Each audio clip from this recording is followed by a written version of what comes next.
Belgium পিছিয়ে 0-1 গোলে, ঘড়ির কাঁটা 65 মিনিট পার। মিশরের জমাট রক্ষণে আটকে যাচ্ছে একের পর এক আক্রমণ। ঠিক তখনই বদলি বেঞ্চ থেকে মাঠে নামলেন রোমেলু লুকাকু। বদলি হিসাবে এলেন চার্লসের জায়গায়। আর নামার পরের মুহূর্তেই বদলে গেল ম্যাচের রং। থমাস মুনিয়েরের ক্রসে দুই ডিফেন্ডারের মাঝে গিয়ে দাঁড়ান লুকাকু। তার শারীরিক উপস্থিতিতেই হুড়োহুড়ি পড়ে যায় মিশরের রক্ষণে। বল গিয়ে লাগে মোহাম্মদ হানির গায়ে, জড়িয়ে যায় নিজেদের জালে। সময়টা মাত্র 22 থেকে 23 second. Cool body spray. Long lasting fragrance. Get মাঠে নামার পর এত কম সময়ে এমন প্রভাব রাখা চারটিখানি কথা নয়। আনুষ্ঠানিকভাবে গোলটি লেখা হবে আত্মঘাতী হিসাবে।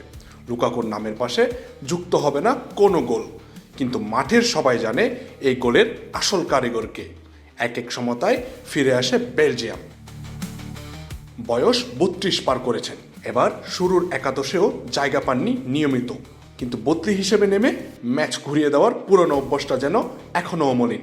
বেলজিয়ামের ইতিহাসের সর্বোচ্চ গোলদাতা, যিনি বছরের পর বছর দলের সবচেয়ে বড় ভরসার নাম, আজও প্রমাণ করলেন তিনি মাঠে নামলে কিছু একটা হয়। আমজাদ হোসেন আবির, খেলা ৭১।